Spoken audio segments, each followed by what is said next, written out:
শরীফ ওসমান হাদির উপর আক্রমণের এক সপ্তাহের বেশি অতিক্রম হয়ে গেল, এখন পর্যন্ত তার যে অপরাধীরা আছে তাদেরকে প্রশাসন গ্রেপ্তার করতে পারেনি। আমরা দেখেছি যে ভারতীয় যে পররাষ্ট্র মন্ত্রণালয় যারা আমাদের এই দেশের অপরাধীদেরকে, জঙ্গিদেরকে, খুনিদেরকে তাদের দেশে নিরাপদে আশ্রয় দিচ্ছে, প্রশ্রয় দিচ্ছে, পালন করছে, তাদেরকে কোনো ধরনের শক্ত মেসেজ দিতে পারেনি।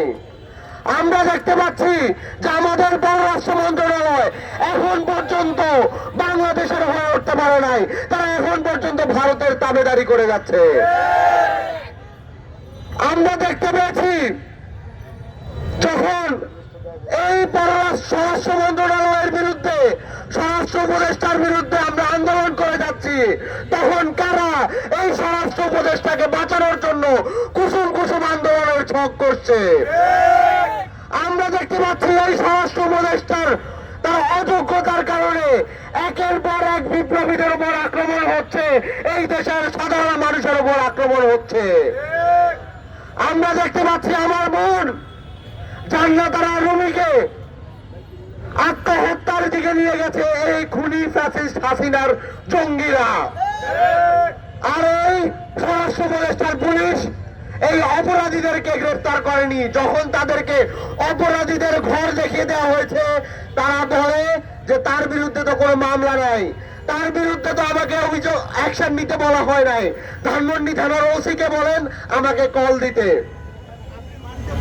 আমরা এই স্বরাষ্ট্র উপদেষ্টা এবং তার যে পেটুয়া পুলিশ বাহিনী আছে, যারা এখনো এই বিপ্লবীদের, এই দেশের মানুষের নিরাপত্তা দিতে পারে না, অবিলম্বে আমরা তাদেরকে তাদের পথ থেকে সরে যেতে বলতে চাই এবং তাদেরকে অবিলম্বে সরাতে হবে। যারা এই ফ্যাসিস্ট, এই অধর্ম উপদেষ্টার পক্ষে বয়ান উৎপাদন করে, এই ফ্যাসিস্ট উপদেষ্টাকে, এই অধর্ম উপদেষ্টাকে যারা তার পক্ষে বয়ান উৎপাদন করছে, তাকে নর্মালাইজ করার চেষ্টা করছে, আমরা মনে করি তারা এই বিপ্লবীদের রক্তের সাথে উপহাস করছে, এই বিপ্লবীদের রক্তের সাথে গাদ্দারি করছে। আমরা আজকের এই সমাবেশ থেকে জান্নাতারা রুমির মতো যে সকল নারীরা, যে সকল বিপ্লবীরা রাজপথে এই বিপ্লবের পক্ষে, জুলাইয়ের পক্ষে কথা বলে গেছে, তাদের উপর হওয়া সকল প্রকার অনলাইন অফলাইন নিপীড়নের বিরুদ্ধে আজকে আমাদের কথা বলে যাচ্ছি এবং তাদের বিরুদ্ধে হওয়া যত রকম সাইবার বুলিং এবং যত প্রকার অন্যায় হয়েছে প্রত্যেকটার বিচার এই বাংলার মাটিতে করতে হবে। আমরা মনে করি এই জুলাইয়ের পরবর্তী সময়ে আমরা যে নতুন রাজনৈতিক পরিসর নির্মাণ করেছি, এখানে প্রত্যেকটা নারীরা সুষ্ঠুভাবে, সুন্দরভাবে রাজনীতি করতে পারবে, রাজনৈতিক মত প্রকাশ করতে পারবে। কিন্তু যারা এই ফ্যাসিস্ট ছিল কিংবা ফ্যাসিস্ট মনোবাসনা ধারণ করে, তারা অনলাইনে ভিন্ন মতের নারীদের উপরে স্লাট শেমিং, তাদেরকে নিয়ে নোংরামি করে এবং অবিলম্বে তাদের বিরুদ্ধে আমাদের ব্যবস্থা নিতে হবে।